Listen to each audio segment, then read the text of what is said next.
Bien, buenas tardes, ¿cómo están? ¿Cómo les va? Gracias de nuevo por decidirnos a tener clases hoy, ¿no? Pese a las batallas. Eh, bueno, vamos a ver Hume y la norma del gusto y la delicadeza del gusto. Eh,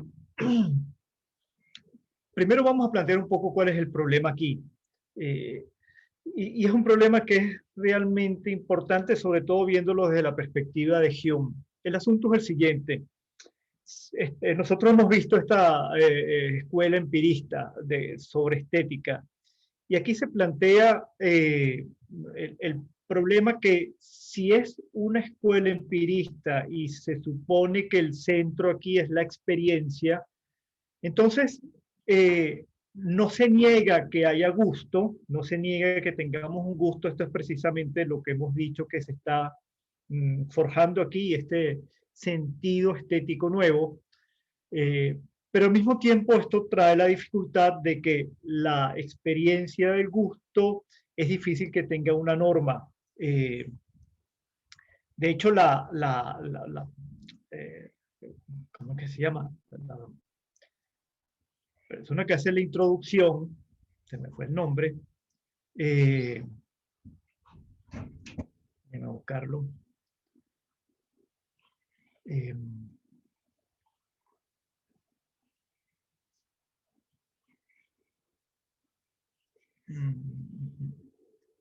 bueno, nada, eh, se recuerdan bueno, lo buscamos ahora. Eh, María Teresa Begiristain.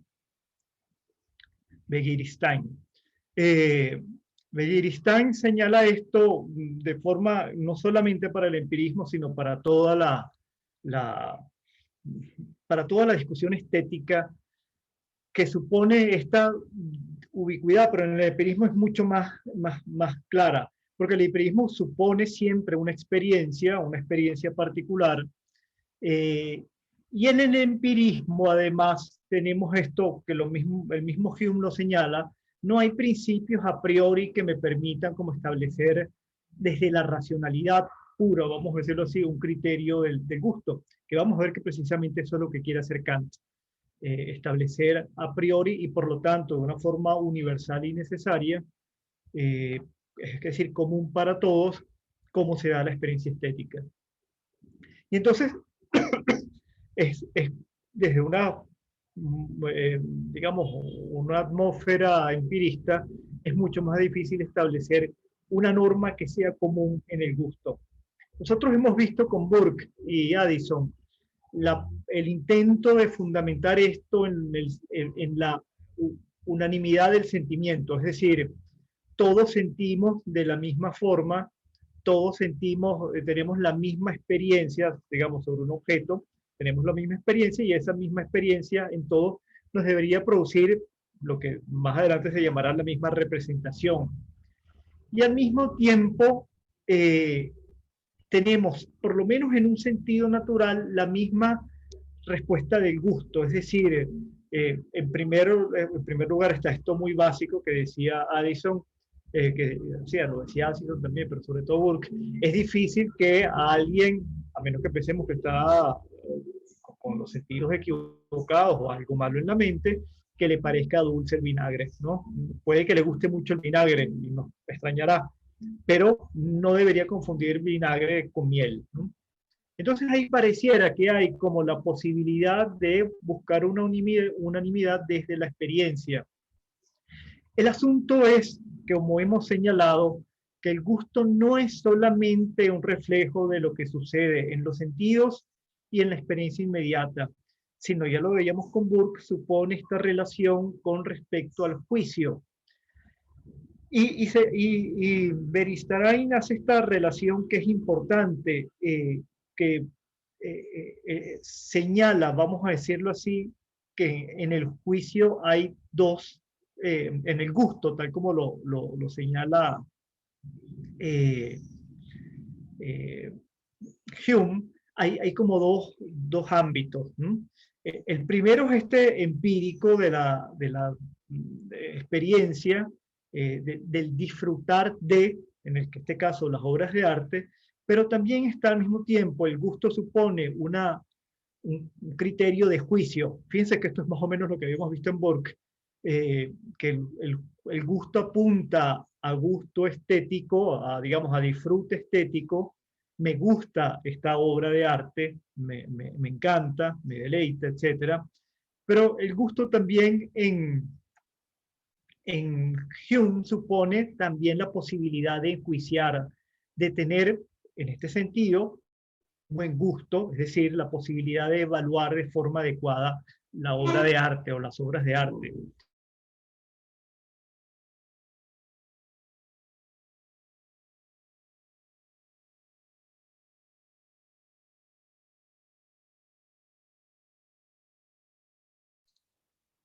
¿Se cayó o soy yo? Yo te veo, yo creo que se le cayó la señal al profesor.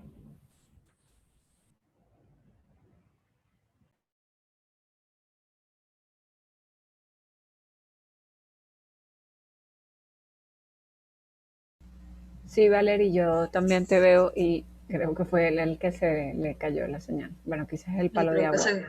sí, sí, es que también con esta lluvia Sí, se no, puede. no es difícil que se caiga. Exacto. Ahí se terminó de caer. Vamos a ver si logra conectarse de nuevo.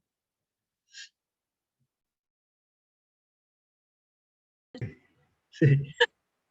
Decía, supone entonces tener el gusto o tener la posibilidad de tener una experiencia estética lo más satisfactoria posible, vamos a decirlo así, pero al mismo tiempo tener la capacidad de enjuiciar bien esa experiencia. Y estas dos maneras no están como muy claramente definidas en Hume, se invaden unas a otras, no hace una distinción clara. Yo podría pensar que esto es falta de refinamiento de Hume y creo que no lo es. Hume era como bastante acucioso en esto, sino lo que quiere mostrar es que nuestra experiencia, es decir, el juicio del gusto no está separado de nuestra experiencia del gusto, van al mismo tiempo. No es posible, digamos, en un empirista, y creo que menos en Hume, la posibilidad de tener como una visión meramente intelectual, crítica, pero tener un juicio del gusto inadecuado. Y yo creo que esto no es posible en ningún momento tampoco, ¿no?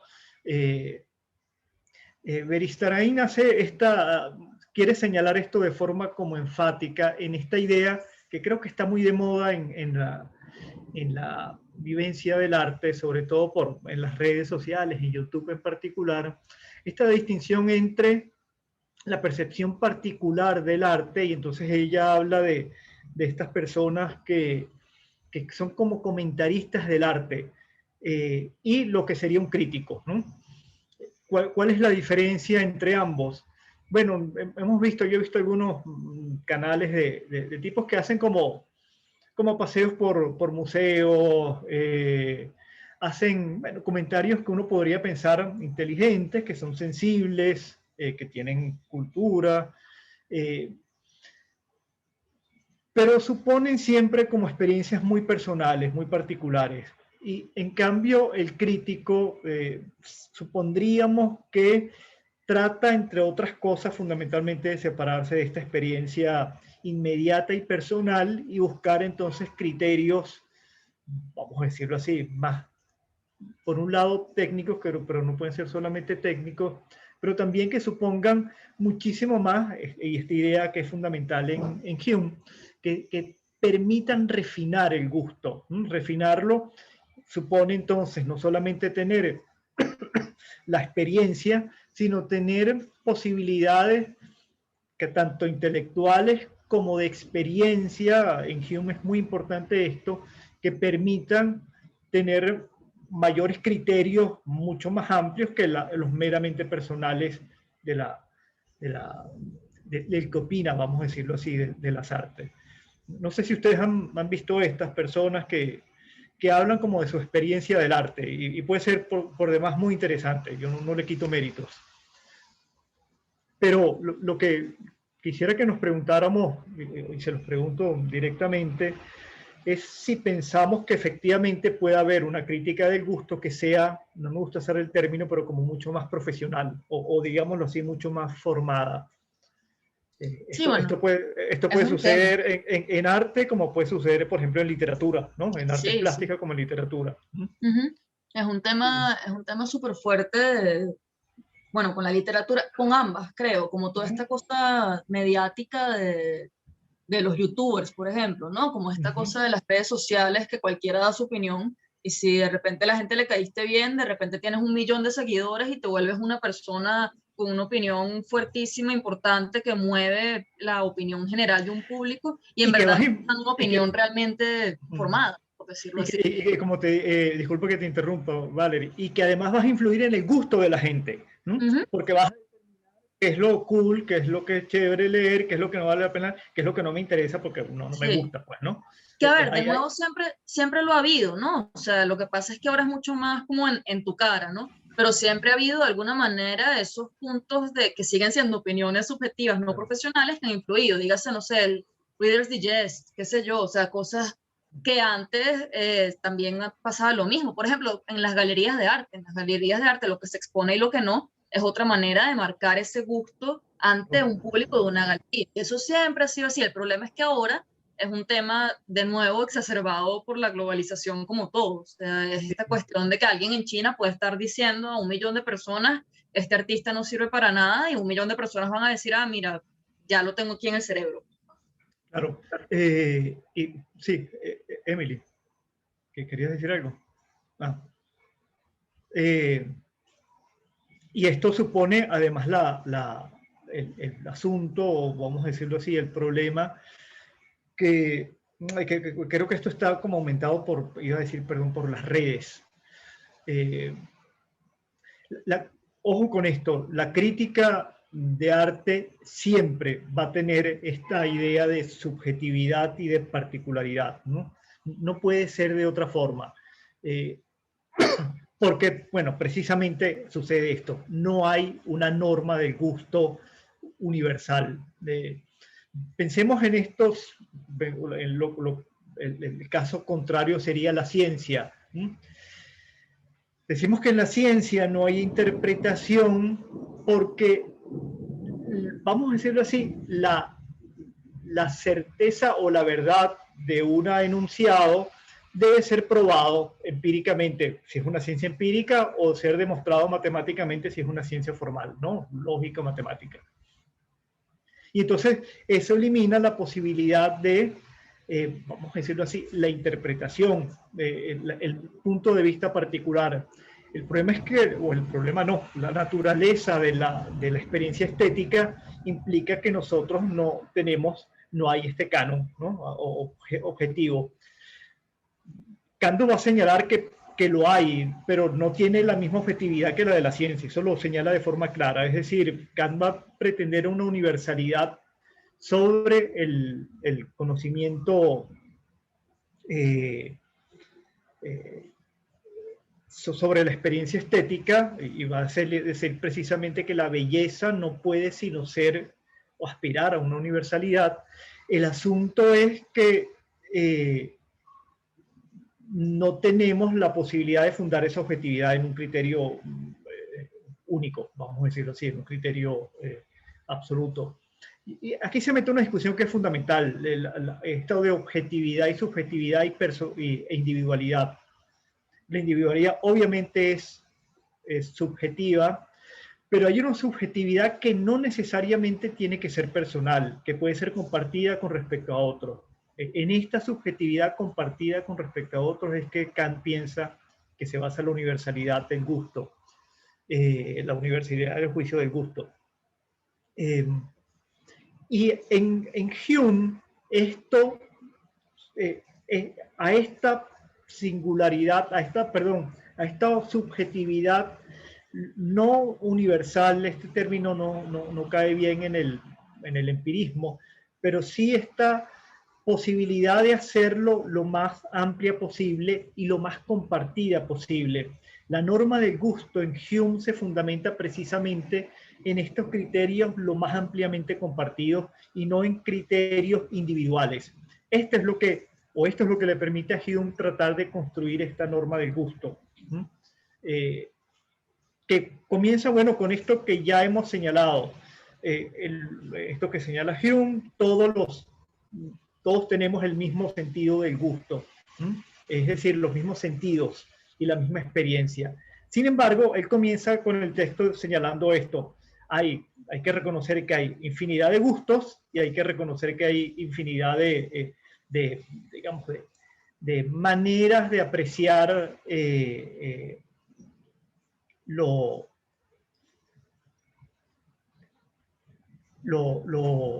digamos, no hay una unicidad entre la diversidad de posibilidades de gusto, ¿no? de experiencias del gusto. Lo señala así. Déjenme ir al principio. La gran variedad de gustos, así como de opiniones que prevalecen en el mundo, es demasiado obvia como para que haya quedado alguien sin observarla, ¿no? Y más adelante dice, este hecho de la variedad del gusto, que es algo obvio hasta para los investigadores más descuidados, si se examina con más detenimiento se encontrará que en realidad es todavía mayor de lo que parece. Y señala aquí el argumento de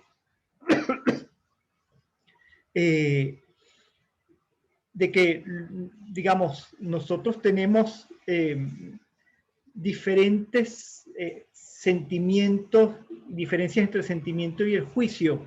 Y entonces señala que el sentimiento, que el sentimiento es individual, en este sentido, esta división que hablábamos de lo subjetivo e individual es absoluta, el sentimiento es absolutamente nuestro. No los podemos compartir, a menos que lo compartamos lingüísticamente, y lingüísticamente supone que el otro confía en lo que le estoy diciendo, porque yo no puedo, ustedes no pueden tener certeza realmente de cuáles son mis sentimientos, porque son, digamos, como dice Borges, el único espectador soy yo del teatro de mis sentimientos. Y entonces eso supone una forma, si el gusto supone por un lado el sentimiento y por otro lado la capacidad de juicio, entonces supone una cosa que es personalísima. Y entonces la diversidad de los gustos, en la medida en que supone una experiencia que, como hemos visto en los empiristas, es fundamentalmente sentimental, supone el sentimiento como base, entonces hay algo que es como muy subjetivo, muy particular, subjetivo en el sentido de particularísimo, no particular, sino particularísimo. Pero por otro lado, y aquí entonces vuelve Hume a tratar de rescatar un hilo para relacionarme con los otros, está en el que también hay juicio.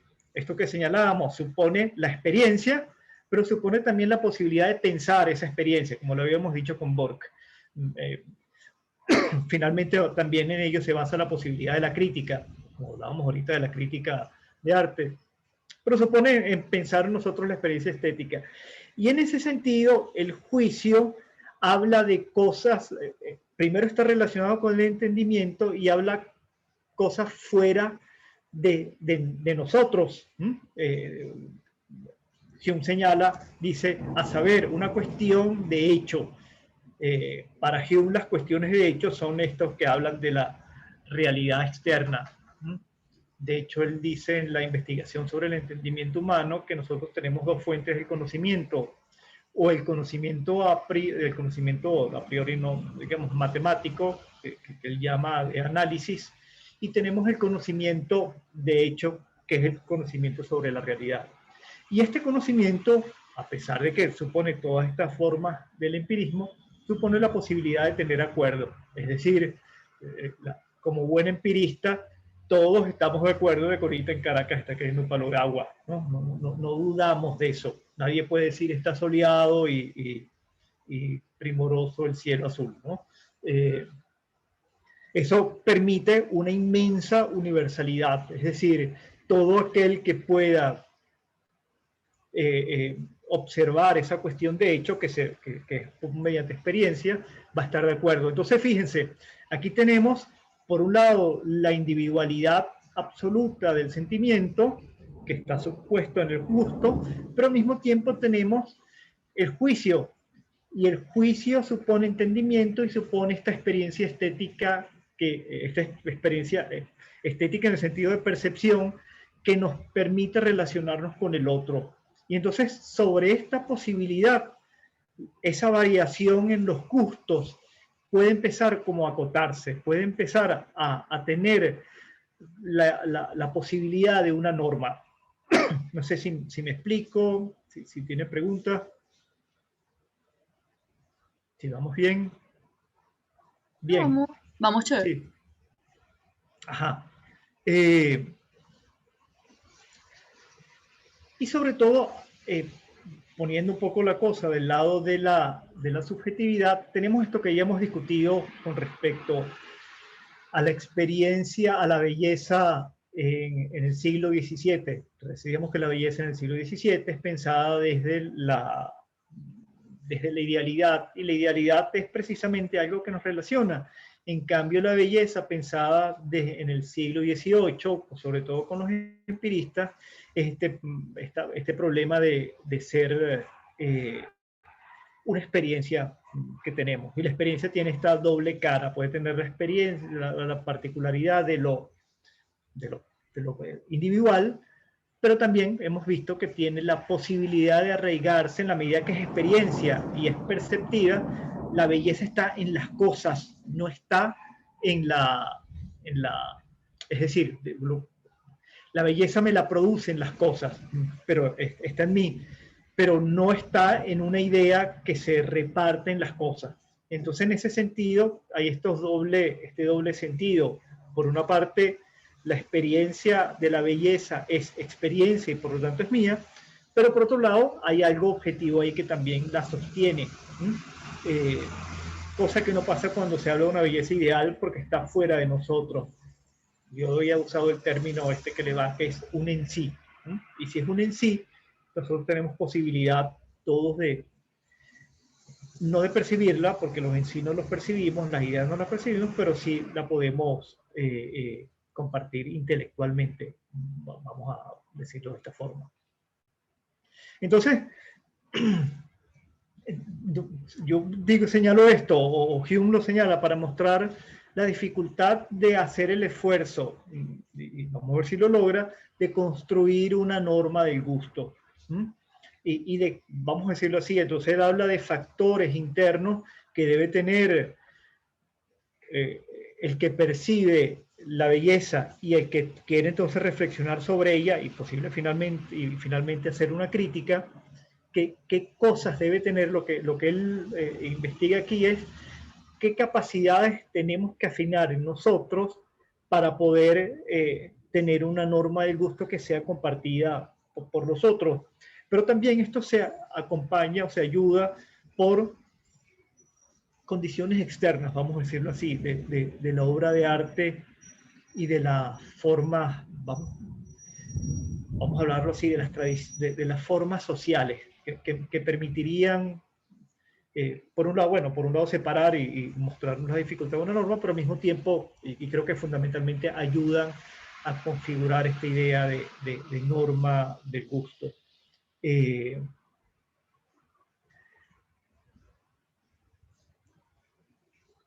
Dice Hume, pero aunque este axioma, al convertirse en proverbio, parece haber logrado la sanción del sentido común, ciertamente hay también una especie de sentido común que se lo opone, o al menos sirve para modificarlo y refrenarlo. Es decir, la primera esto dice, el axioma es esta idea de que cada uno tiene su gusto, de que cada pueblo tiene su gusto, de que cada...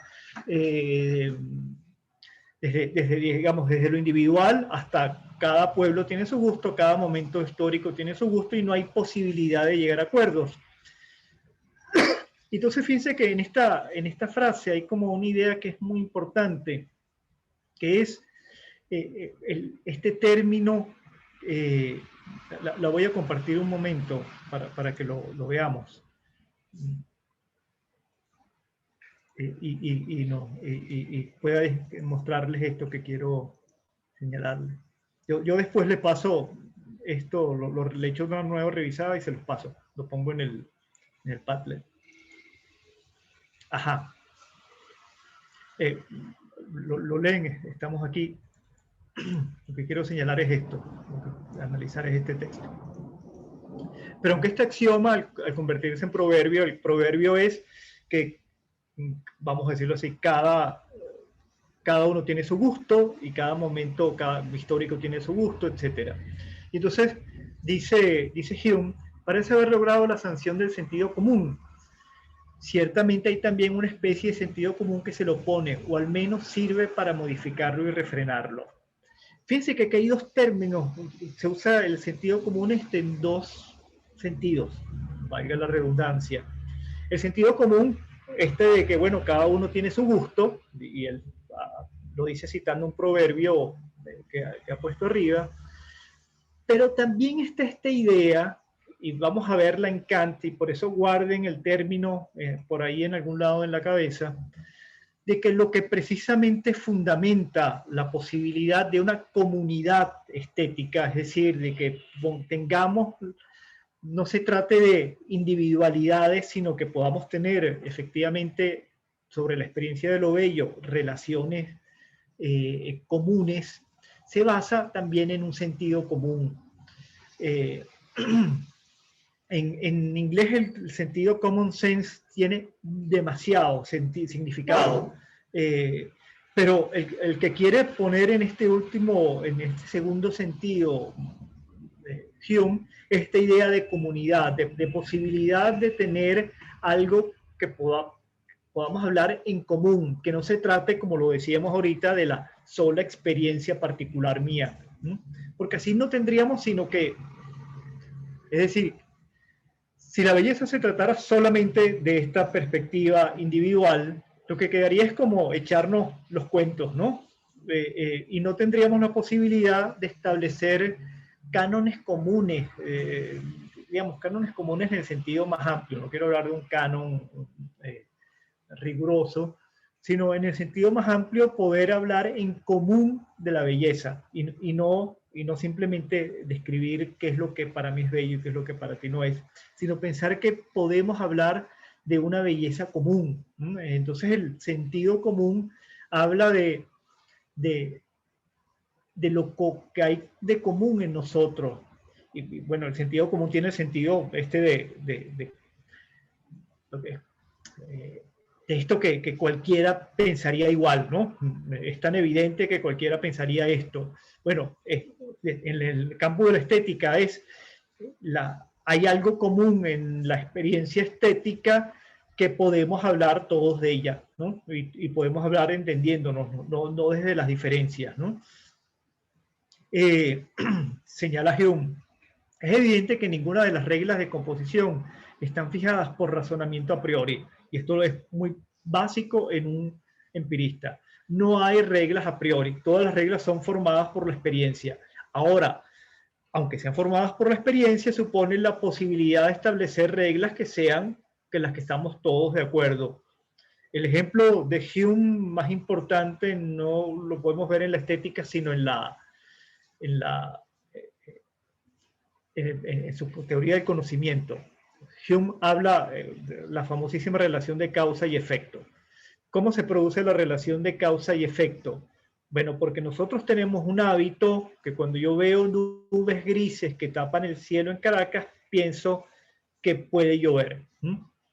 Y como todos tenemos esa misma experiencia, entonces todos hacemos la misma relación entre nubes y lluvia.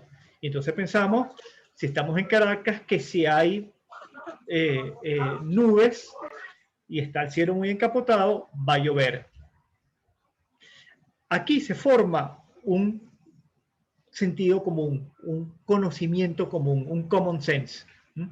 En Caracas todos tenemos esta experiencia. Es distinta, por ejemplo, si estamos en Lima, porque en Lima está casi siempre encapotado, pero en Lima muy pocas veces llueve. Llovió, por cierto, estos días, pero es raro que llueva. Entonces ahí no es fácil hacer la misma relación. No tenemos una relación común. Y esta es la relación más universal que podemos hacer, piensa Hume, es más universal en el sentido en el que todos estemos de acuerdo. Estamos de acuerdo que en el hemisferio norte ahorita es verano y en el hemisferio sur es invierno y hace frío, y en el hemisferio norte hace calor, o las temperaturas son más cálidas, vamos a decirlo así. Lo que dice Hume es una cosa fundamental. Primero, no hay ninguna razón a priori de que esto deba ser así. Es simplemente experiencia. Hasta ahora lo hemos vivido así.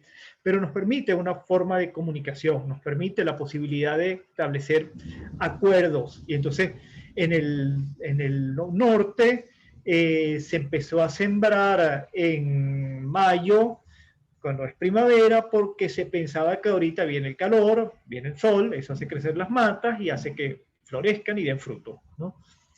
¿Eso necesariamente debe ser así? Para nada. Puede que caiga nieve y por una cosa del cambio climático haga frío en julio y agosto. Pero bueno, hasta ahora nos ha mostrado, tenemos algo de qué sustentarnos, pero el sustentarse es finalmente el hábito. Entonces, lo primero es esto: no hay posibilidad de conocimiento a priori, no hay certezas absolutas, pero dice Hume, y que tampoco puede considerarse como conclusiones abstractas del entendimiento a partir de la comparación de tendencias o relaciones de ideas que sean fijas o inmutables. Su fundamento es el mismo que el de todas las ciencias prácticas, la experiencia. Y si es la experiencia, no tenemos nunca ni la posibilidad de un canon único, ni la posibilidad de una certeza absoluta, sino la posibilidad de acuerdos generales y acuerdos que se mantienen en la medida en que podamos o estemos abiertos a la comunidad de la experiencia, a la comunidad, digámoslo en otro sentido, no empirista, la comunidad de la existencia, que sentimos cosas comunes, que tenemos una cultura común y que podemos tener entonces las posibilidades de hacer juicios sobre el arte que sean más o menos comunes, ¿no? Y comienza señalándolo por esta idea de los sentimientos comunes de la naturaleza humana. Dice así Hume: pero aunque todas las reglas generales del arte se encuentran solo en la experiencia y en la observación de los sentimientos comunes de la naturaleza humana, no debemos imaginar que los sentimientos de los hombres se adecúen en cada ocasión a estas reglas. Estas emociones más refinadas de la mente son de naturaleza tierna y delicada y requieren la concurrencia de muchas circunstancias favorables para hacerlas desempeñar su función con facilidad y exactitud, de acuerdo con sus principios generales establecidos. Entonces, fíjense, lo que distinguiría en última instancia la posibilidad de una comunidad es que nosotros afinemos nuestro sentido del gusto, que supone afinar una serie de facultades para tener coincidencias con respecto a otros, con respecto a otras sensibilidades, no solamente sensibilidades de otros en nuestra sociedad, sino de otros en otros momentos. Lo que quiere señalar Hume con esto, y lo relaciono con la delicadeza del gusto, para hablar un poco en paralelo de los dos, la delicadeza del gusto es la posibilidad de tener sensibilidades como muy afinadas, muy refinadas, es el término adecuado, ¿no? La delicadeza del gusto es la posibilidad de tener una sensibilidad muy refinada que me permita tener en última instancia una vida mucho más rica y mucho más plena que el que no tiene. El que tiene también tiene sensibilidad, pero no la tiene refinada. Es decir, todos tenemos gusto, pero no todos tenemos el gusto refinado. Y ese refinamiento supone una distinción, en el caso de la delicadeza del gusto, una distinción entre fundamentalmente tener una vida más plena o no. En el caso de la medida del gusto, supone la posibilidad de tener mayor acuerdo con los otros, y mayor acuerdo con los otros, no solamente con los otros ahora, sino a través del tiempo. Entonces, el refinamiento o la delicadeza del gusto va a ser posibilidad de que tengamos mayor acuerdo. Y entonces, lo que, como decía hace un momento, lo que quiere hacer Hume es señalar cuáles son las capacidades que debemos refinar o a los que debemos estar atentos para usarlas bien, para que permitan la posibilidad de no solamente hacer juicios del gusto adecuados, sino porque sean juicios del gusto adecuado, permiten relaciones con los otros. No sé si me explico, me salgo un momentico, si se ve esta... Bueno, por una parte, la necesidad de tener juicios del gusto que sean compartidos, porque si no, no sería juicio, sino sería mera experiencia personal. Y supondría, lo único es la comunicabilidad. En cambio, juicios del gusto supondría la posibilidad de que estamos pensando, si no exactamente igual, nunca es posible, ni porque seas empirista, ni porque se trata de una experiencia estética, pero hay la posibilidad de acuerdo, hay la posibilidad de que, para decirlo de una forma clara, valga la pena leer crítica literaria o crítica de arte, y valga la pena hablar de estética, entre otras cosas, ¿no? Porque no valdría la pena hablar de estética si cada uno piensa lo que quiere siempre lo puede pensar, pero cada uno piensa de una forma distinta sin ningún hilo que nos comunique a los otros, ¿no? Y entonces, bueno, y en última instancia, no podríamos pensar en una cultura sobre esto, ¿no? Una cultura sobre el arte y la experiencia estética. No podríamos ni siquiera hablar lo que estamos hablando, y este curso, este diplomado no tendría sentido si fuesen absolutamente individuales las vivencias, ¿no? En ese sentido, sí, no se hace, a menos que estudie psicología, no se hace teoría de los sentimientos y qué deberías de sentir tú, ¿no? Esto lo hace uno en consulta con su analista particular, pero no hay como posibilidad de hacer teoría amplia sobre nuestras experiencias íntimas, ¿no? No sé si me explico. Entonces, aquí hay como en juego una cosa importante, y por eso insisto tanto, y creo que por eso insiste Hume también, y el problema que está orbitando en nosotros, que es la posibilidad de hacer juicios del gusto, juicios estéticos, que supongan algo compartido que nos permita finalmente esto que señalo, hacer cultura, ¿no? Y entonces esto supone, para Hume, en primer lugar y fundamentalmente, afinar nuestras facultades, pero también apoyarse en las posibilidades que digo son, digámoslo así, externas, culturales, históricas, que nos permitan tener esta relación común, tener la posibilidad de construir, nunca de forma definitiva, nunca con cánones absolutos, pero construir una base común.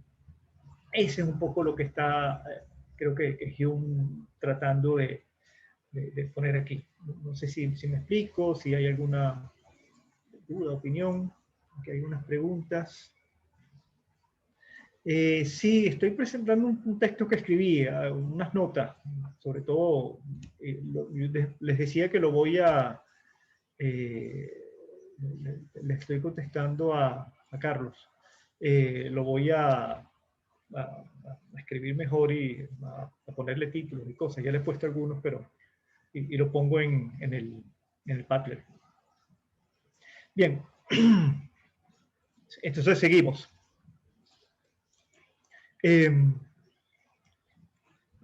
Y entonces fíjense, esto que señala Hume, hablando de estas facultades personales que me permitirían, refinándolas, tener primero, esta delicadeza del gusto, y en segundo lugar, la posibilidad de tener una experiencia más afinada, que me afine no solamente con mis capacidades, sino que me permita afinar en el sentido de resonar con otros, ¿no?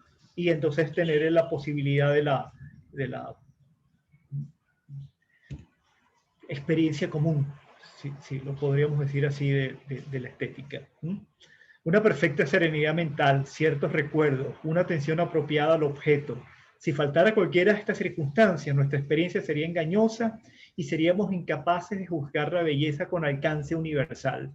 Fíjense aquí cómo está la idea de tener un juicio o un gusto refinado me permite alcanzar a los otros. No tenerlo me dejaría en un juicio como demasiado, que igualmente va a existir, existe el gusto y existe alguna forma de juicio, pero demasiado tosco y demasiado rudo, y que no me permite en última instancia tener puentes hacia el otro. Es decir, nos quedaríamos algo así como en un estado, vamos a decirlo así, de naturaleza estético, donde que yo creo que existe además. Es decir, esta cosa de, bueno, eso nosotros lo decimos incluso, o se escucha todavía aquí, cada quien tiene su gusto y cada quien le parece bello lo que sea, ¿no? Y, y creo que debemos de pensar que esto no es así, ¿no?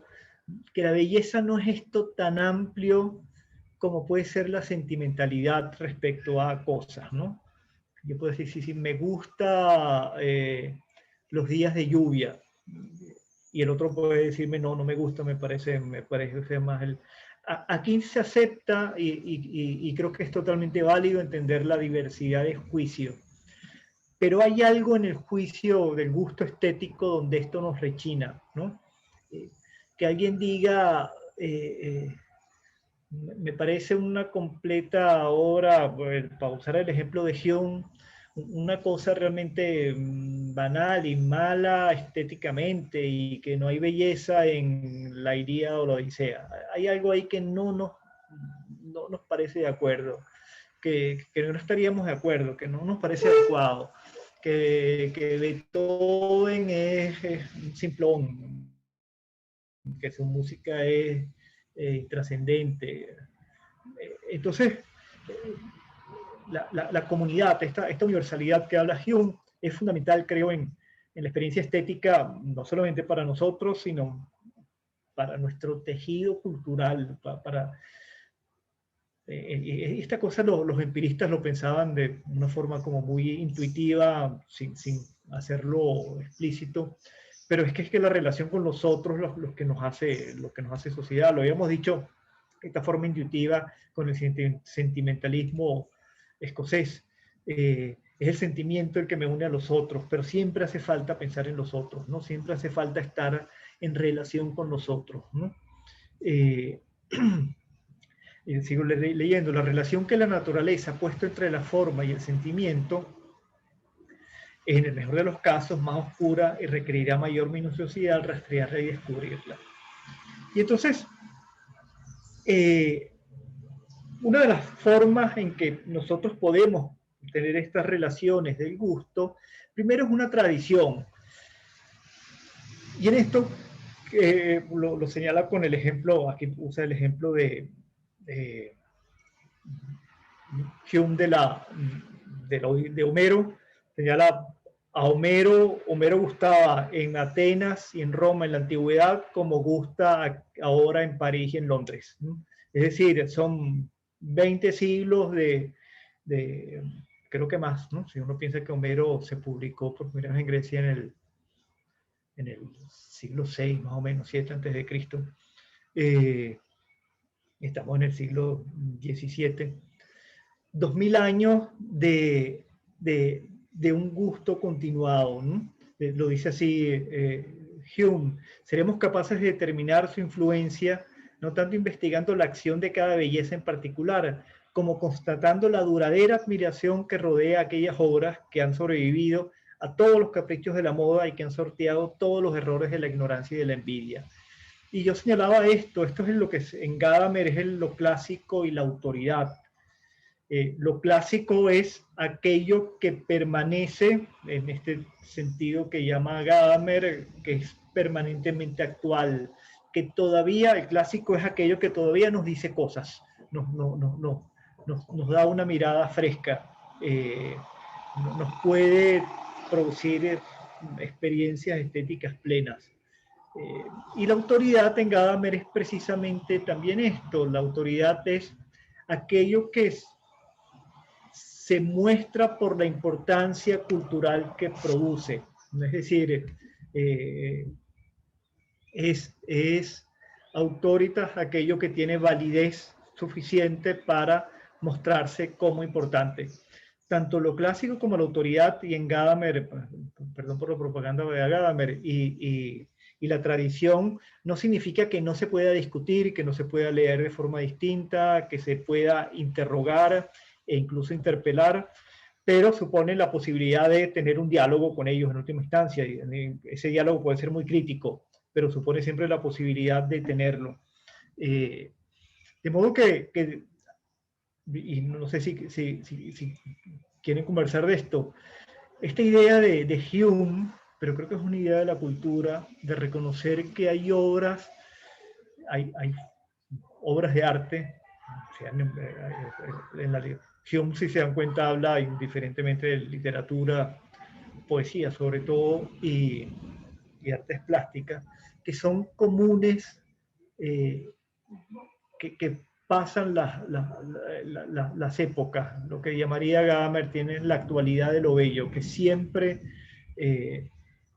causan impresiones en nosotros estéticas sin importar la época. Y esto supone una cosa, si hemos visto que la norma del gusto supone en última instancia esta posibilidad de comunicabilidad, una comunicabilidad en nosotros casi realmente universal, ¿no? Casi, es decir, nosotros compartimos experiencias estéticas con los atenienses del siglo V a.C., ¿no? Y compartimos experiencias estéticas con los renacentistas del siglo XIV, bueno, y con los pintores franceses del siglo, los impresionistas franceses del siglo XIX, perdón. Esto, estamos de acuerdo con esto, se ve. La pregunta es, ¿qué experiencia sería? ¿O cómo sería esa experiencia? Y suponemos que inmediatamente no es la misma, ¿no? No sentimos seguramente la Odisea de la misma forma que lo sintieron los atenienses en el siglo V a.C., pero lo importante es que esta obra de arte nos sigue diciendo a nosotros cosas que nos interesan y nos parecen importantes, que seguramente es una lectura distinta a los atenienses, que además no podemos tenerla, a pesar de que pudiera haber crítica, y la he dicho, la hay, no crítica como la conocemos nosotros, pero Platón habla y Aristóteles hablan de la Odisea, hablan de Homero, pero lo importante es esto, que pareciera que esto es una obra lo suficientemente, para usar el término o los términos de Hume, lo suficientemente bella que permite tener el mismo juicio, que esto es una gran obra de arte, una gran obra literaria. Claro, es como que lo pensé hace rato cuando estaba hablando de lo del juicio, ¿no? Es como que se puede llegar a un juicio común que remarque ciertos aspectos de la obra, dígase su grandeza, dígase su complejidad, etcétera, y tener aristas que sean las que plantean un diálogo con el gusto individual. Entonces, por ejemplo, se puede hablar, como decías tú, no, puedes decir que Beethoven quizás a ti no te despierta nada, que a ti Beethoven te parece como muy estridente o demasiado cursi, pero el juicio es que es una música compleja, muy, muy, muy bien compuesta, ¿no? Que a ti no apele a tu gusto, ya eso es Sí, algo distinto, pero hay un juicio común, ¿no? y creo que lo importante es esto, la idea de lo común. Esto supone, bueno, discusiones como muy importantes. Por ejemplo, sobre esto se basa la construcción de los cánones en arte, ¿no? En literatura, cuáles son las grandes obras. Y esto ha sido sumamente discutido en la contemporaneidad, ¿no? Pero frente a ello supondría, y aquí vuelvo al viejo Gadamer, la idea de que efectivamente, a pesar de la diversidad cultural, nosotros podemos tener en nuestra tradición histórica, y cuáles son los límites de nuestra tradición histórica, dónde comienza, dónde termina, no lo sabemos, pues no, porque nuestra tradición histórica también es la tradición nuestra americana, pero es la tradición europea, es en menos medida porque conforma menos, pero es también la tradición africana, es también la tradición indígena, también en el caso nuestro, venezolano particularmente bastante pequeña, pero en los casos de México y Perú, por ejemplo, mucho más poderosa. Y entonces las tradiciones que constituyen y configuran además la posibilidad de qué incluir o no dentro del canon son amplísimas. Y aquí está en el fondo, vuelvo al tema, porque es lo fundamental aquí me parece, la idea de cultura. ¿Cuál es nuestra cultura y en qué cultura la movemos? Que no solamente supone diferencias espaciales, sino diferencias históricas importantes, ¿no?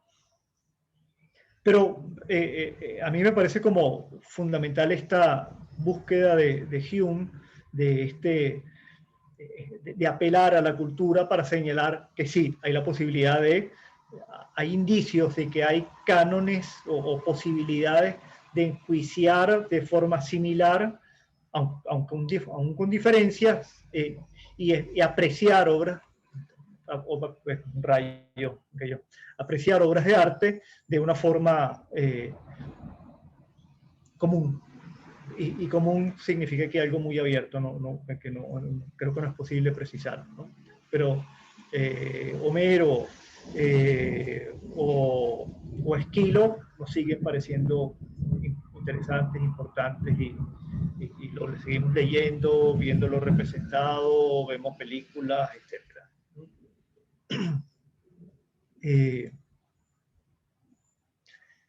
Y entonces esto supondría, en el caso de Hume, el que hay criterios universales, ¿no?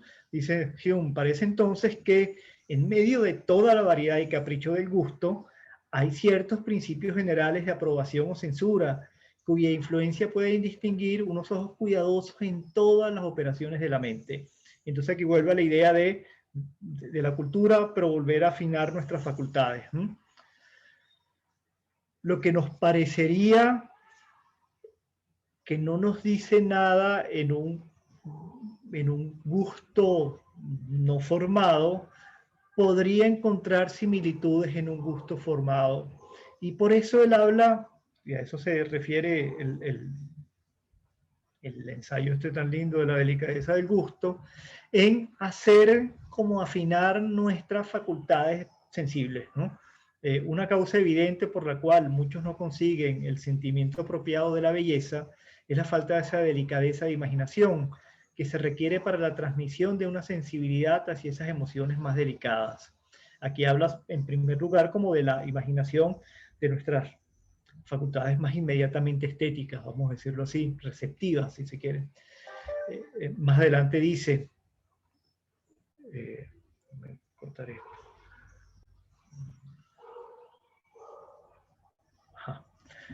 Aquí pues son aplicables las reglas generales de la belleza. Fíjense que aquí habla primero esto como de la delicadeza de la imaginación, y aquí habla de reglas generales de la belleza, derivándose de modelos ya establecidos y de la observación de lo que agrada o desagrada, cuando se presenta aislado o en un alto grado.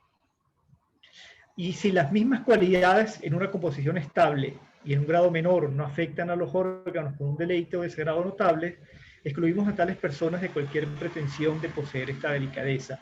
Es decir, lo que señala en esta afinación de la delicadeza Hume es que lo que nos permite esto es ver similitudes o encontrar puntos en común donde otro no lo haría, otro que no tenga esta fineza. Pongo un ejemplo. Sí, si nosotros tenemos una mirada que no esté, más bien sería una sensibilidad, que no esté lo suficientemente afinada, que no tenga esta delicadeza, nos puede parecer que lo que habla Homero ahí es de una gente muy rara, que dice cosas muy raras y que actúa de una forma muy rara, tiene unos dioses distintos a nosotros, etc. Pero la delicadeza en la sensibilidad nos daría la posibilidad entonces de establecer como más fuentes y establecer y ver como más similitudes y cosas en común que diferencias. Y esto uno lo puede ver como de forma muy clara, me parece a mí, en esta... en ciertas experiencias estéticas, vamos a decirlo así, experiencias estéticas poco refinadas, donde yo creo que no se perciben o es más difícil trazar los puentes de comunicación con respecto a otros momentos históricos o a otros espacios culturales, ¿no? Donde priva como más el particularismo, más la diferencia y no la posibilidad de unidad. Entonces, delicadeza aquí supondría esta idea de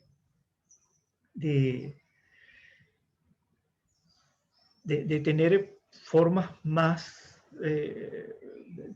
algo así como que el espíritu pueda ir de un lado a otro con mayor facilidad, ¿no? Fíjense esto que señala, pero un gusto delicado del genio, aquí abajo, un gusto delicado del genio o de la belleza, debe ser siempre una cualidad deseable porque es la fuente de los goces más refinados e inocentes que es susceptible de la naturaleza humana. Nos permite efectivamente comunicarnos, tener un disfrute muy humano y por eso al mismo tiempo muy común con otros humanos. Por ejemplo, ser sensibles, no sé, en una obra, vamos a seguir en la Odisea, en la Ilíada, al sufrimiento que tenía, qué sé yo, Agamenón por la ausencia de su esposa,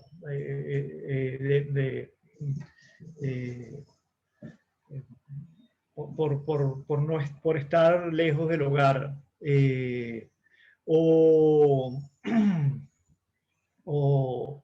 el sufrimiento de, ¿cómo se llama? El papá de Héctor, el rey de Troya, de Príamo, por el sufrimiento del padre por la muerte del hijo. Esta cosa que se convierte en universal, ya no es el rey de Troya, ya no es y es un papá que va a rogarle al enemigo, al odiado enemigo que le dé el cuerpo del hijo, ¿no? Entonces, esto supondría la delicadeza del sentimiento, la posibilidad de ser sensibles al lo otro en el sentido de otros momentos históricos y otras posibilidades, ¿no? Otras formas culturales, etc., ¿no? También hay esta idea de la práctica que le llama Hume. Y esto supone, en primer lugar, habla del arte, una práctica de un arte, pero también supone el afinamiento de la percepción y de la comprensión. Es decir, vamos a leer el enunciado, pero aunque haya naturalmente una gran diferencia en cuanto a la delicadeza entre una persona y otra, nada tiende con más fuerza a incrementar y mejorar ese talento que la práctica de un arte particular y el frecuente examen y contemplación de una clase particular de belleza.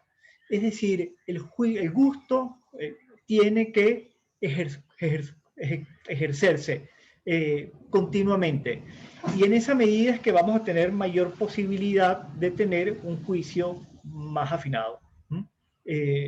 No basta, vamos a decirlo así, esta cosa que nos pasa, ¿no? Yo creo que en nuestra cotidianidad, no sé, a mí me gusta mucho ir a museos y a galerías. Bueno, a los museos ya no se puede ir prácticamente, y a galerías, pero bueno, uno va como perdiendo la posibilidad. En mi caso particular me gustaba mucho ir al teatro, por razones hoy ahorita es más complicado ir al teatro, pero desde hace mucho tiempo no he ido y pierdo capacidades de disfrute. Y entonces esto supone el juicio del gusto, hacer un ejercicio continuo. Perdemos capacidades de distinguir, de apreciar, de disfrutar, si no hacemos ejercicios continuos de esto. Por otro lado, creo que hemos refinado mucho, no sé, con estas series magníficas que vemos en Netflix, cosas así, como, no sé, que crítica narrativa. Ya yo soy con mi esposa un experto en discutir las formas narrativas de la serie. Y bueno, las técnicas y las fallas también. Pero con otras cosas, por cosas personales o históricas, como la pandemia esta horrible en la que hemos estado, hemos perdido, creo que, capacidades de enjuiciamiento y capacidades finalmente de esto, de hablar de cosas en común en el caso de las experiencias estéticas, ¿no? Sí, es que son muchas aristas, ¿no? O sea, ese ejercicio implica no solo una atención particular para cada tipo de experiencia, sino también como un ejercicio de vocabulario, ¿no? O sea, es como con la lectura y con cualquier cosa, no es lo mismo hablar de tecnicismos, por decirlo así, de una obra, como hablar de una serie, o incluso la diferencia entre series y películas. Son como, es un ejercicio justamente porque a nivel casi que lingüístico uno necesita tener una cierta constancia para tener a la mano los conceptos y las maneras de plasmar lo que uno está viviendo o experimentando. Así es. Y creo que dentro de esas prácticas está también, creo que tú señalas algo de esto, Valeria, las prácticas discursivas para intercambiar argumentos y afinar entonces las posibilidades de argumentación sobre el gusto, ¿no? Sí, sí, a mí me ha pasado, o sea, en la pandemia me ha pasado que de verdad a veces me quedo sorprendida de mí misma, de la falta justamente de ejercicio, que a veces te muestran algo que es bellísimo y uno solo puede decir, wow, qué bello. Y como que se queda pasmado uno como que, ¿qué más digo?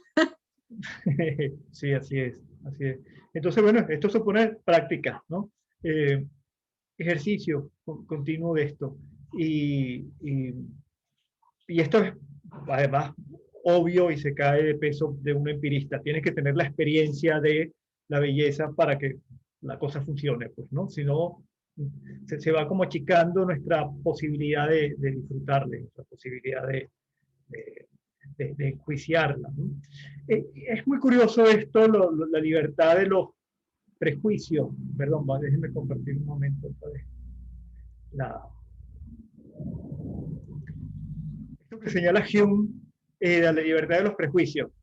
Y en esto veo más un ilustrado que un empirista. Uno de los grandes lemas de la ilustración es liberarse de los prejuicios, liberarse de las formas, vamos a decirlo así, tradicionales, no discutidas, sobre todo religión y metafísica, podríamos decirlo. Es decir, formas de saber y formas de actuar que no sean revisadas y examinadas por la razón. Y entonces, Hume es aquí como una voz muy ilustrada, en el sentido de que piensa que si nosotros estamos prisioneros de prejuicios, no tenemos la posibilidad de someter a un examen lo más racional y lo más desprejuiciado posible de la belleza, de la obra de arte. Lo dice de esta forma tan dura. Es bien sabido que en todas las cuestiones sometidas al entendimiento, el prejuicio es destructor de los juicios sólidos y pervierte todas las operaciones de las facultades intelectuales, ni más ni menos.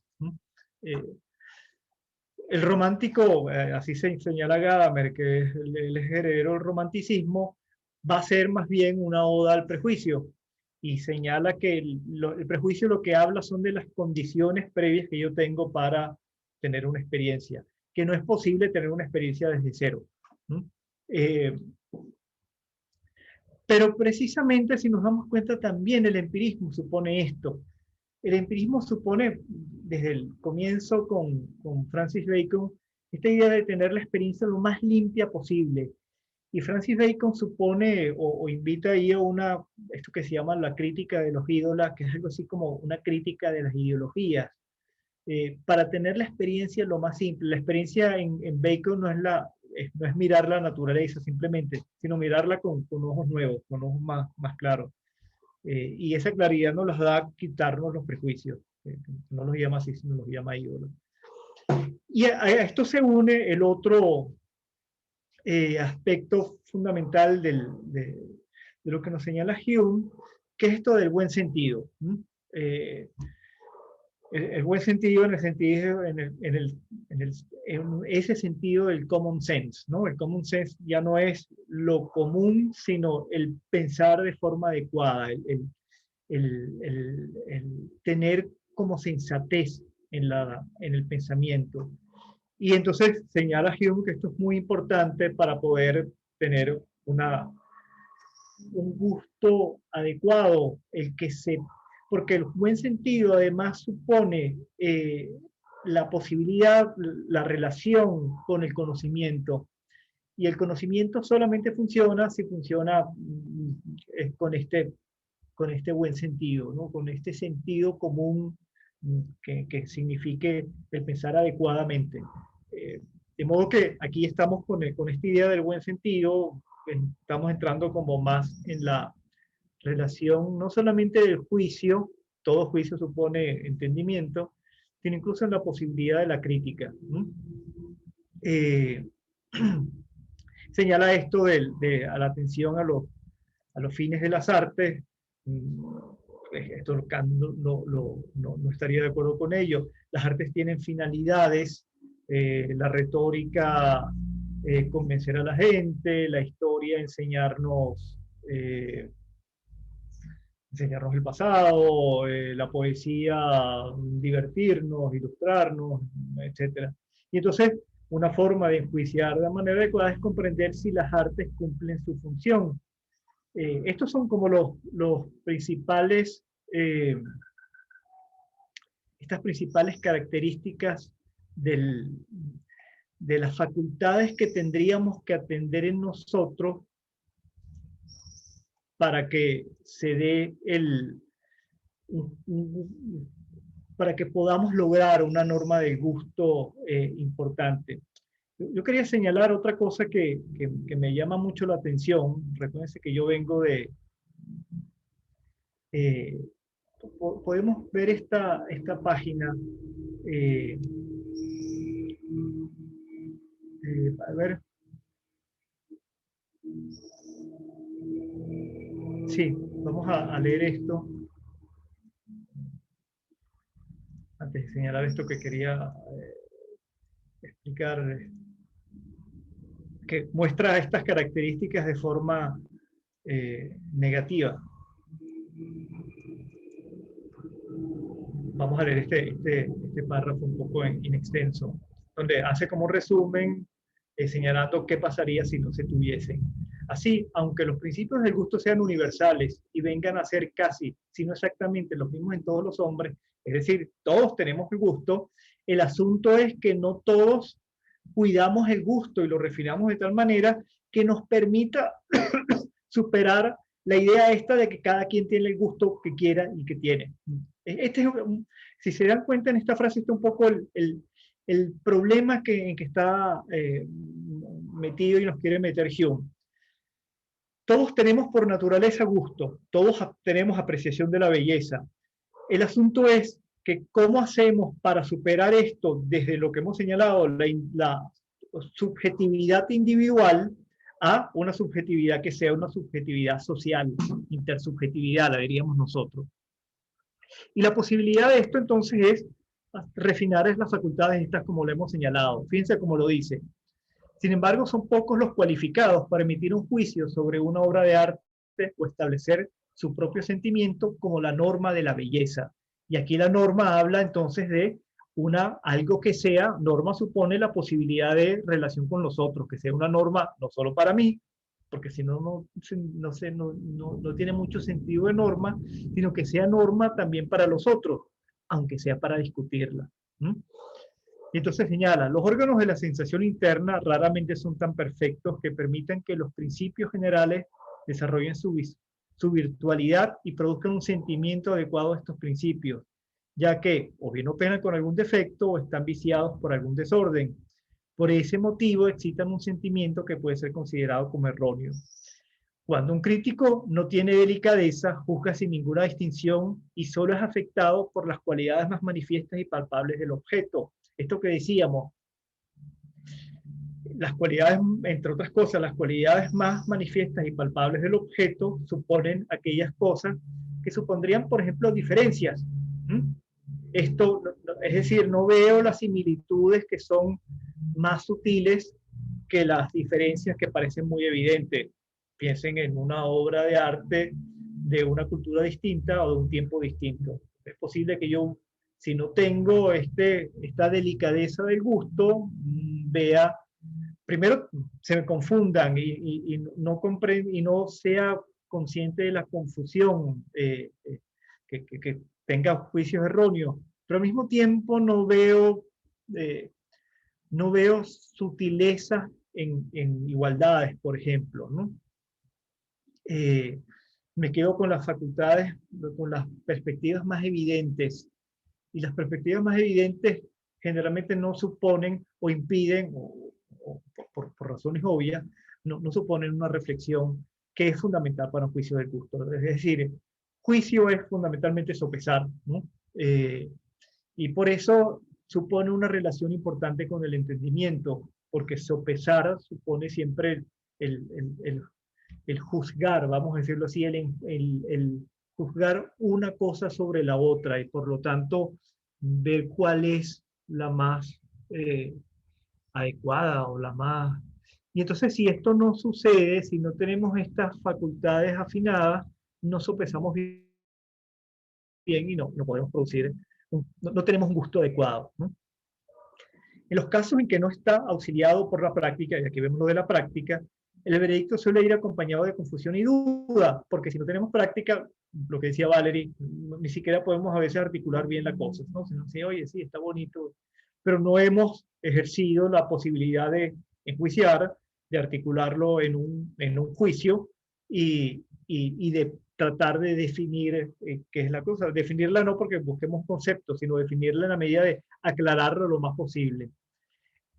Perdón. En aquellos en que no ha recurrido a la comparación, son las bellezas más frívolas, tales que más bien merecen el nombre de defectos, las que se convierten en objeto de su admiración. En los casos en que se halla bajo la influencia de los prejuicios, y aquí vienen los prejuicios, todos sus sentimientos naturales están pervertidos. En aquellos otros, en que carecen de buen sentido, que estamos en el buen sentido, no está cualificado para discernir las bellezas de la estructura general y del razonamiento, que son las más elevadas y excelentes. Es decir, el buen sentido significa pensar lo mejor posible. En primer lugar, pensar, y después pensar lo mejor posible. La mayor parte de los hombres se hallan bajo una u otra de estas imperfecciones. Por ello, se considera como personaje francamente raro el verdadero juez en bellas artes, incluso hasta en las épocas más cultas. Solamente pueden tener por tales a aquellos críticos que posean un juicio sólido, unido a un sentimiento delicado, mejorado por la práctica, perfeccionado por la comparación y libre de todo prejuicio, y el veredicto unánime de tales jueces, donde quiera que se les encuentre, es la verdadera norma del gusto y la belleza. Es decir, la norma del gusto y la belleza es el resultado de tener estos afinamientos de las facultades: delicadeza, práctica, perfeccionamiento por la comparación libre de todo prejuicio, criticar los prejuicios o eliminárselos, y el buen sentido. Esto es lo que sería la base de la norma del gusto en Hume. El asunto es que, me salgo un momento aquí, el asunto es que tener esto, si se dan cuenta, no hay además un algoritmo para hacerlo. Supone esto de tener experiencia en última instancia. Supone la experiencia, pero además la experiencia que pueda ser discutida con los otros para que pueda afinarse de manera muy adecuada. Y Hume señala esta cosa, lo que quería decir eh, para ir como terminando, una idea que me parece como genial y nos devuelve un poco esta idea de la vigencia de la obra de arte en Gadamer, que señala, bueno, esto que sucede, que a lo que hemos llegado con esta norma del gusto, que supone finalmente, si se dan cuenta, afinar nuestro gusto, afinarlo con la experiencia y afinarlo con la experiencia que supone también la experiencia con respecto a los otros, es decir, tener experiencia con los otros y discutir estas cosas. Porque en última instancia ahí lo que está es moviéndose el entendimiento, porque yo tendría la posibilidad de dar argumentos y defender las posiciones, y Hume termina señalando esto como muy importante. El juicio del gusto supone una sociabilidad que me permita, no solamente eso que señalábamos, compartir un discurso, sino la posibilidad de discutiendo, afinarlo más. Y él señala entonces esta cosa que es muy curiosa, y me parece un argumento bueno, maravilloso, que dice, bueno, esto no sucede en la ciencia parece que hay discursos que son mucho más consensuales, ¿no? No se discute en la física los términos y pareciera que hay una norma mucho, como lo decíamos hace un momento, mucho más segura, ¿no? Y Hume tiene en la cabeza, recuérdense a Newton, que Newton fue el que hizo la mejor ciencia de su momento, pero todavía Newton se considera posiblemente el mejor científico. Y sin embargo, entonces dice esta cosa maravillosa, y nos dice como, pensándolo bien, uno podría decir que en la ciencia más bien hay más diferencias que las que hay en el arte. Y entonces señala esto, en las ciencias es muy propio que lo que se piensa ahora después sea desechado en un momento posterior porque alguien descubrió una teoría más adecuada y entonces ya nadie está de acuerdo con esto, sino lo que vale es la teoría actual en la ciencia y la filosofía. En ese momento era más o menos indistinta. Y entonces, bueno, viene Descartes, a Descartes lo sustituye Leibniz y después de Leibniz vino Locke y pensó otra cosa distinta y después viene Kant, etc. Es decir, estamos en un constante estar de acuerdo en ciertas cosas, desecharlo y venir otra. Y en cambio dice, vuelve otra vez a la idea esta de la obra de arte como muy vigente.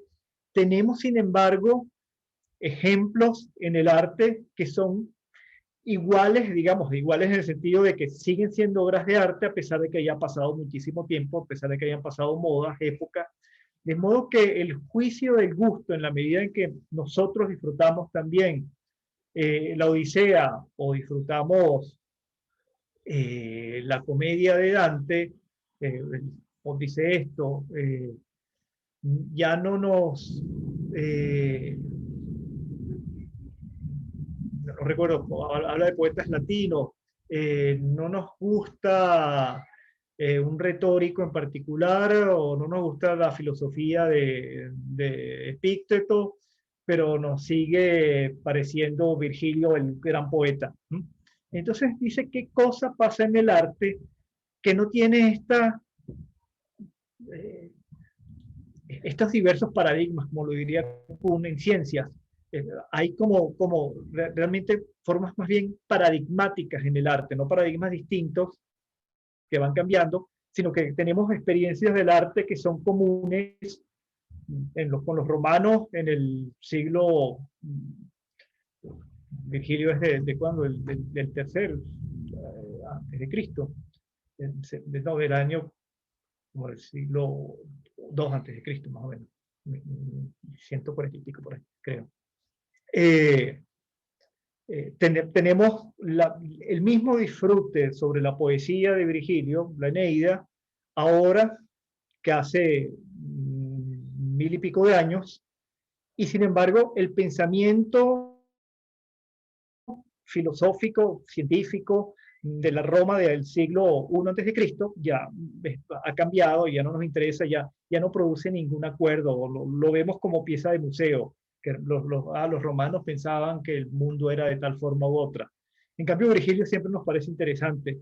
Entonces, fíjense esta cosa tan curiosa, lo que supondría unanimidades absolutas en el caso de la ciencia, supone más bien diversidades, porque la forma científica, efectivamente, una vez que pasan y que se constituye otro nuevo consenso, la forma pasada muere, no tiene ya vigencia, tiene vigencia como museo.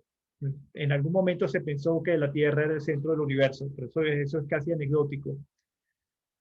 Pero lo que se pensaba, por ejemplo, no sé dónde una vez leí que la Divina Comedia estaba montado bajo el esquema tolemaico de la Tierra como el centro del universo. Aunque pensemos que es una antiguaya de la astronomía antigua, pensar que la Tierra era el centro del universo, si es cierto esto que la Divina Comedia está montada bajo ese modelo, la Divina Comedia sigue funcionando, porque me sigue pareciendo interesante. Entonces, fíjense esta última relación del gusto que supone la comprensión muy de conciencia histórica de Hume, de pensar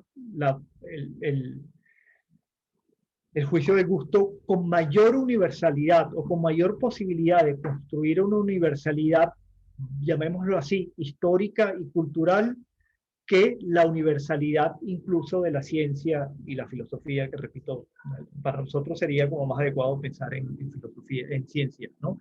Que pensamos que hay mucho más consenso.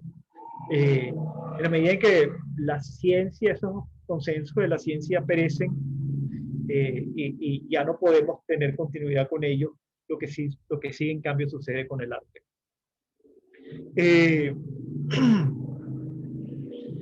Esto es fundamentalmente la idea de la norma del gusto. Quisiera solamente para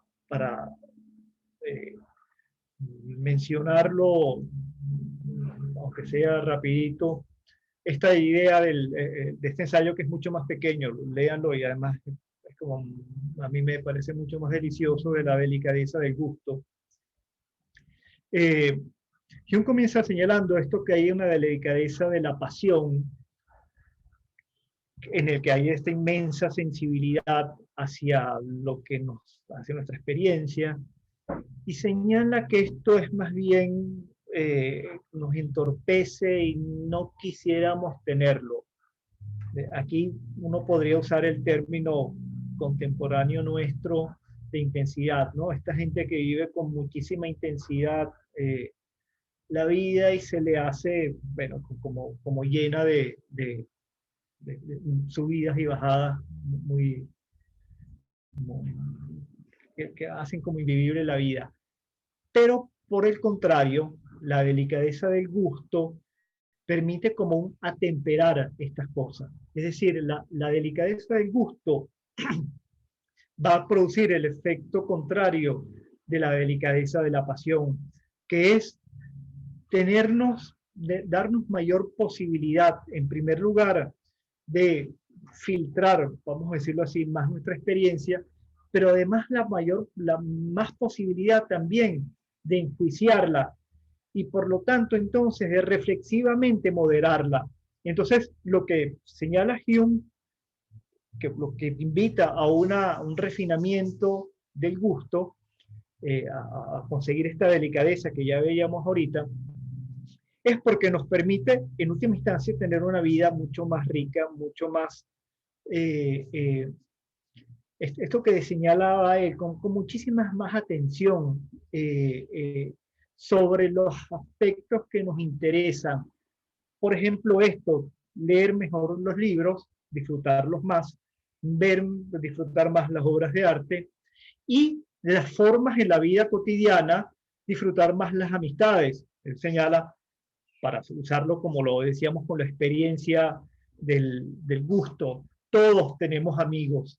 Lo que pasa es que hay una cantidad de gente que tiene amigos que, si no tiene un gusto refinado, no aprovecha esa amistad tanto como lo aprovecharía el que tiene un gusto refinado. que aunque posiblemente tenga menos amigos, seguramente lo vas a disfrutar más.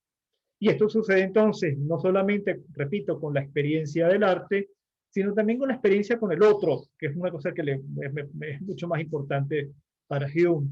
La relación social, cómo se mejora y se hace, no sé si llamarla como más,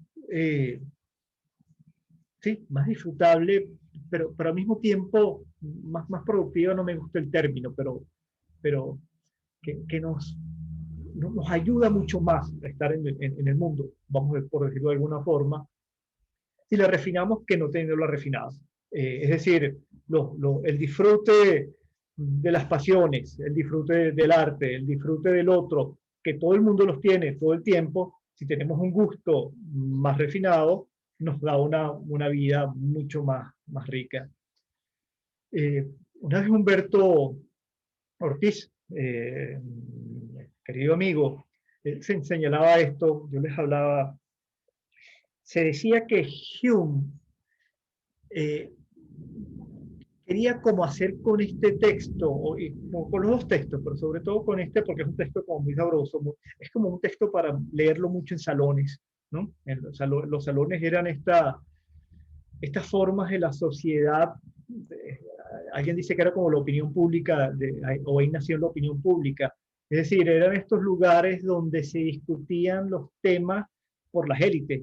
Entonces, lo que quería hacer un poco Hume, una de sus pretensiones era hacer como una reforma social, pero que no fuera revolucionaria, ni fuera metérsela en política que no le interesaba mucho, tuvo experiencias en política no muy satisfactorias, y por eso se dedicó más a escribir y terminó siendo famoso y rico con eso. Pero lo que quería era como influenciar en la sociedad, sobre todo en estos salones, para producir esto, que se entendiera que era importante refinar el gusto para tener una vida más adecuada y más satisfactoria. Y eso hiciera que entonces se fuese como una mancha de aceite, un poco desde estos salones, regándose esto al resto de la sociedad, ¿no?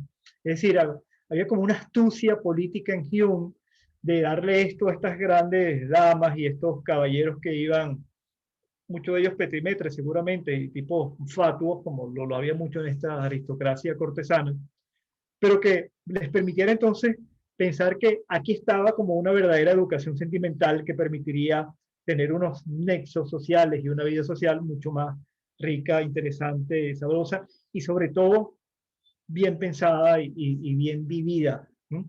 Y entonces proponer ahí algo así como un cambio social. Eso no lo dice él explícitamente, lo dice por ahí como, pero en buen sentido, como buen ilustrado, Hume quiere hacer esto, ilustrar a la gente.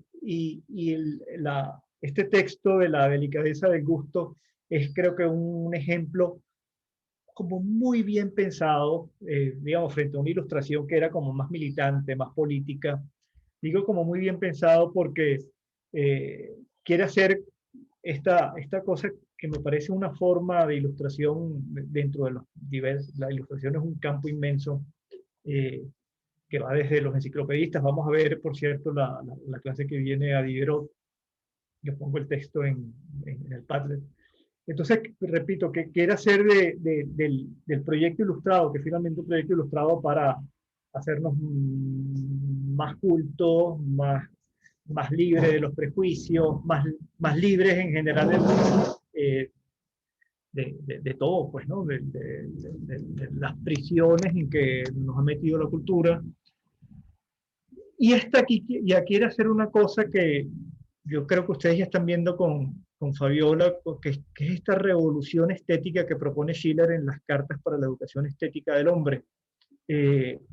Aquí hay con Hume algo de esto en la letra, pero no por la revolución estética, ese cambio estético que propone Schiller en las cartas, que supondría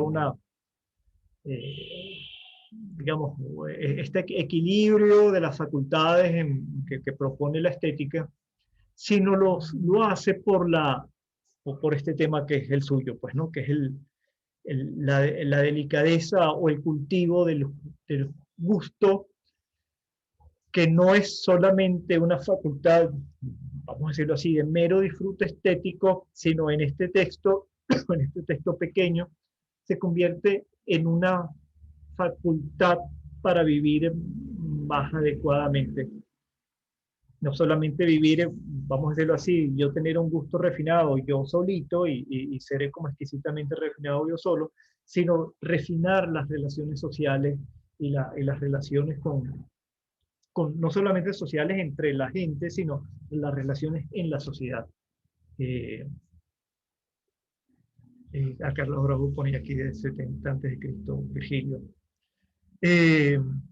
Léanse ese texto, el de la delicadeza del gusto, que es un texto realmente sabroso de leer. Y piénsenlo con estas categorías finalmente lo que es Hume, que es un ilustrado, ¿no? Un ilustrado escocés, un ilustrado empirista, pero es un ilustrado. Y aquí hay siempre en la ilustración hay un proyecto político, aunque sea político estético, y en el caso de un político estético del gusto, ¿no? Creo que es una lectura que no debemos de dejar de tener.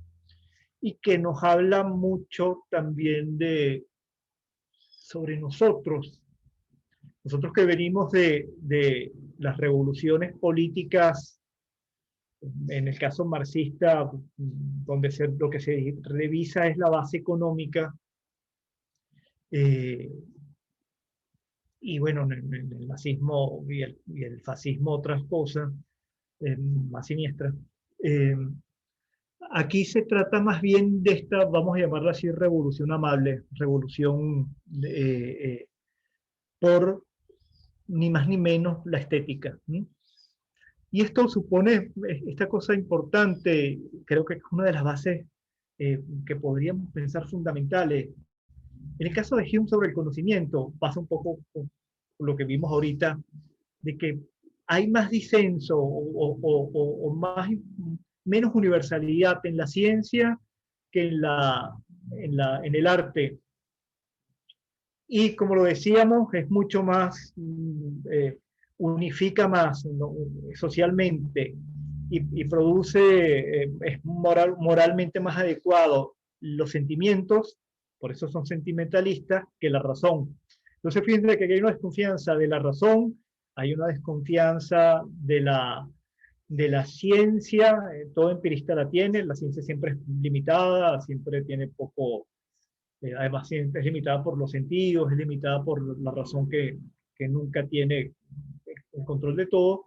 En cambio, el sentimiento y la estética parecieran ser como impulsores mayores de este cambio, que sin embargo como buen ilustrado quiere proponer. De modo que pensemos esta idea de la norma del gusto y de la delicadeza del gusto, no solamente como un problema estrictamente estético y de encontrar la norma para enjuiciar estéticamente y tener un juicio estético adecuado, sino como algo así como las principales impulsores de un proyecto cultural y político, que en última instancia de mucho más calado, que estos señores se atreven a hacerlo desde esta visión que, bueno, aparte de Schiller, la hemos como perdido, ¿no? Esta cosa de tener formas más refinadas y estéticamente más bellas nosotros, esto nos hace mejores y puede hacer mejor a la sociedad, ¿no? Tal vez en los hippies volvió a aparecer esto de algún modo, pues, ¿no? Algo así como que lo estético pudiera significar un cambio importante en la vida.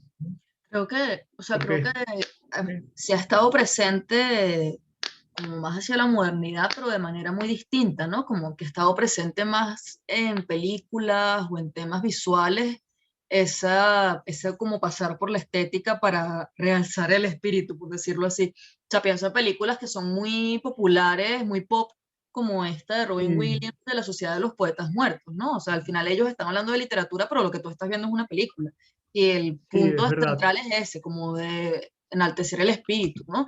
Y como esa hay mil más, pero hay muchas que son Sí, a través, o sea, sí, como sí, que la manera en que sí, se es plantea la cierto. conversación, el medio, es el cine, sobre todo, me parece, creo. Ah, bueno, y el teatro, ¿no? Sí, El tienes razón. teatro, en Broadway, por ejemplo, hay mil y un musicales cuyo centro es justamente el arte en sí como medio de enaltecer.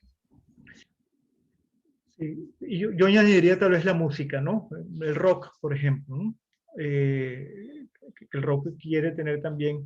Yo lo que creo es que en esto, tienes razón, pero lo que creo es que aquí falta, claro, esto no se ve en Hume de forma como muy clara, se ve mucho más en Schiller, y en Kant un poco, pero en Schiller es muy evidente, que tiene una función fundamentalmente política, ¿no? Eh, en cambio, a mí me parece que estas perspectivas, como tú bien señalas, del cine, esto que señalo yo del rock, se pierde un poco lo político y queda un poco como fragmentado, pero esto es una cosa que no he pensado nada bien, se me ocurre ahorita, ¿no? Puede ser, Eh, claro. Excepto con contados movimientos como el punk, por decir algo, que de alguna manera la estética claro, sí, anarquista del claro, fanzine y todo esto, eso sí fue durísimamente así político, es, ¿no? así. Y la O música bueno, también, la música. mucho más contemporáneo, todo el tema también LGTB y de reivindicación de derechos, eso tiene una estética muy clara, ¿no? Que también Sí, tiene fines políticos. sí. Así es, así es. Sí, cuando hablo de sentido político, hablo de un sentido comunitario, social, Claro, sí, sí, sí, de que sí, no solamente me salvo yo, nos tenemos que salvar a todos, pues, ¿no? obvio, sí, sí, Eh, sí. sí, sí, pues, y por eso señalaba los hippies, porque tú señalabas ahorita la sociedad de los poetas muertos, y ahí yo veo una cosa como post-hippie, pues, como siguiendo una cosa, Total, absolutamente, sí, la cosa del que, carpe diem, ¿sabes? Es que la cosa más fíjense. hippie del mundo. Sí, sí, sí, sí. Que fíjense que es distinto esto a lo político que tenía el arte de las vanguardias a principios de los años, digamos, en el siglo XX, en las primeras décadas del siglo XX, que era un arte que más bien se ponía al servicio de la ideología, el futurismo de los italianos, el surrealismo y con el comunismo, era todo comunismo también, pero no sé, Frida Kahlo y Rivera, era el arte más bien en función de la ideología política. Aquí es más bien, si ustedes me aceptan esta visión de revolución de salón, vamos a decirlo así, de salón ilustrado en Inglaterra y en Francia, o más básicamente la revolución estética de Schiller, se trata más bien de la estética es la que hace el cambio político, ¿no? Es la que ella misma genera un cambio político que además es como lo dice Jacques Rancière en este texto muy importante que es el reparto de lo sensible, es realmente también al mismo tiempo es una política y una metapolítica porque va como por debajo de lo que se supone que es política y lo nutre, lo alimenta, lo configura, vamos a decirlo así de una forma. Y no al revés, cuando lo político configuraba lo estético. Bien, lean los dos textos, les voy a pasar el texto este cuando lo revise, mañana seguramente se lo subo. Y bueno, voy a poner el texto de Diderot para que leamos sobre todo creo que vamos a leer el primer ensayo, ¿no? Y tal vez aquí también está una crítica de esas críticas que se llamaban salones, en un periódico de un amigo que hacía Diderot para leer alguna crítica de arte de Diderot. Pero vamos a leer sobre todo esto de la belleza que está en la enciclopedia, ¿no? En la enciclopedia que él inventó, además. Bien, gracias pues por su atención, gracias por su participación. Gracias. Eh, nos vemos entonces, bueno, estamos en contacto por el Padlet, por el chat y nos vemos el jueves que viene, ¿de acuerdo? Buenísimo. Gracias, profesor. La semana que Gracias. viene. Muy buena clase. Gracias. Feliz Que tarde. tengan feliz tarde y feliz fin de semana y feliz semana pues. Chao. Igual a todos, Chao. igual, profesor. Gracias. Chao.